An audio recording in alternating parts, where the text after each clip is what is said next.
Their families and subjected to sexual abuse, dead bodies left out in the open for days, shortages of food and water. Shocking claims from an aid worker in Sri Lanka as this programme obtained the first independently filmed pictures from one of the internment camps set up by the authorities to house Tamils who fled the civil war.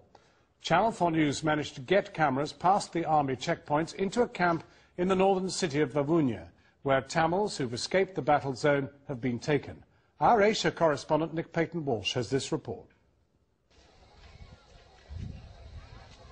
These are Sri Lanka's internment camps where tens of thousands of Tamils who fled the war are held.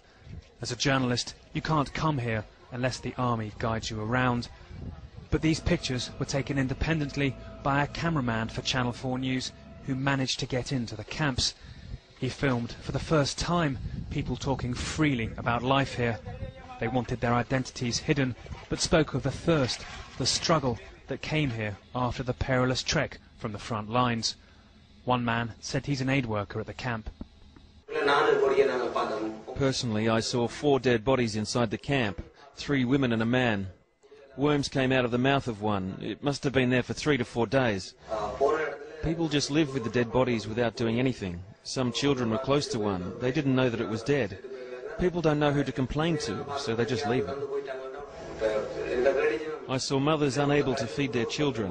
One asked me with tears for 2 spoons of milk powder to feed her kid, but I couldn't help her.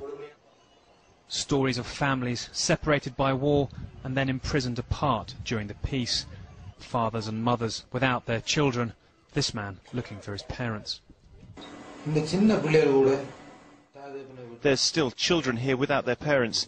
They're living through hardship. We don't have a life here. This is a jail. We don't know who is alive and who is dead. We learned of 2 children who died when they were caught up in a crowd that was trying to get to a food distribution truck. People were exhausted. They were only thinking about getting food, nothing else. Not even children under their feet. There's a lack of coordination and competence here. The government's only objective is to eradicate people from the areas the Tamil Tigers controlled. The government denies these allegations and says it's mounting a huge aid effort. But another aid worker at the camp made a more serious claim. She said she believed soldiers were abducting young women and sexually abusing them. One elderly mother was crying inside the camp. I asked why. She said they'd taken her daughter away and she hadn't heard from her at all. There were many people taken from the camps that go missing. The women are sexually abused and no one takes any action. There's no one to complain to. Nobody dares to talk. They know they're being watched. They're afraid they'll go missing. She said women had to bathe in the open, in front of everyone in the camp, an indignity that's also sparked grave fears for their safety. Yesterday, aid workers found the bodies of at least 3 women dead at a bathing area in the camp called Zone 2. It's not clear how they died, but the incident has caused the UN to ask for the soldiers guarding the bathing area to be replaced by 20 female police officers, and for civilians, not the police and army, to investigate complaints of sexual abuse in the camp. The military says the allegations were part of a Tamil Tiger information war against it. There is a huge propaganda machinery against Sri Lanka. There again I must say, as I've told you, that when you handle 200,000-300,000 IDPs, they're not going to be perfect and absolute fine.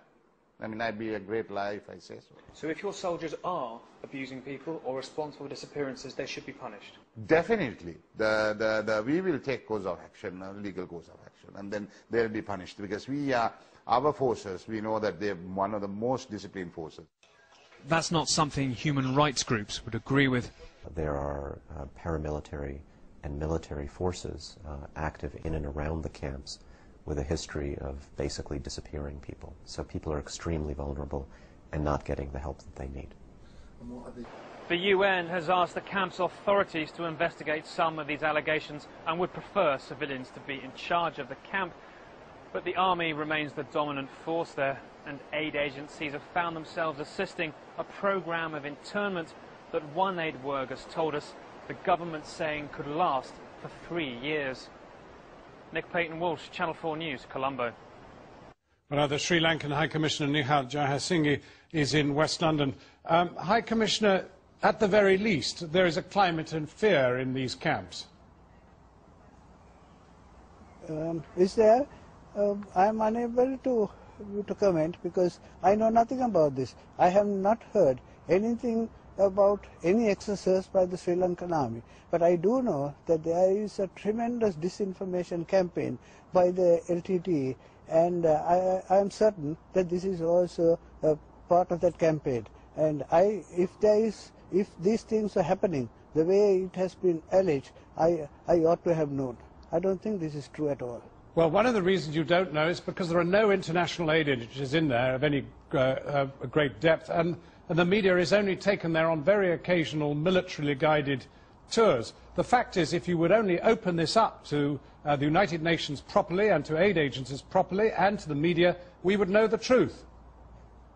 Yes, that's a matter for the government. I am unable to comment from London what steps the government ought to take. But I think I know that we have a very responsible government, which is democratically elected, which has respect for human rights. And if there are any excesses on the part of the security forces, the government will deal with them if it is brought to its notice. But I am unable to, at this point of time, to comment from this end whether those allegations are well founded.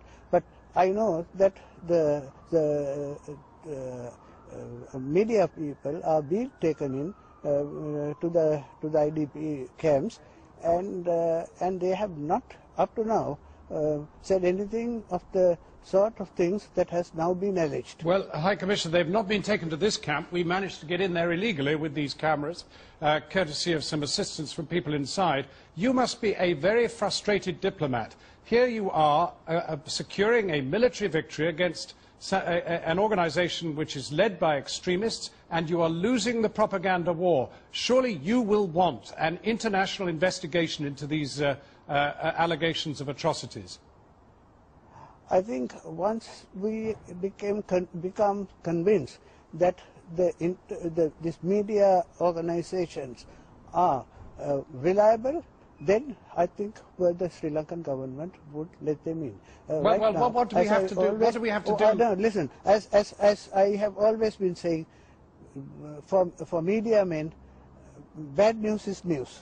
So they thrive on bad news. So I want the media men to act more responsibly. And I don't think my government is satisfied that there is that degree of responsibility manifested by High Commissioner, your government has decided the New York Times, the BBC, Channel 4 News, all these people are unfit to report your conflict. Yet you are saying you have the good news, of winning this military battle against these Tamil extremists, and you won't let them in there. Who are you to judge who's good and bad? We will let them in once we are satisfied that the conditions are conducive for public view.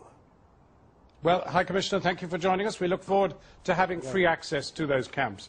Now, it's been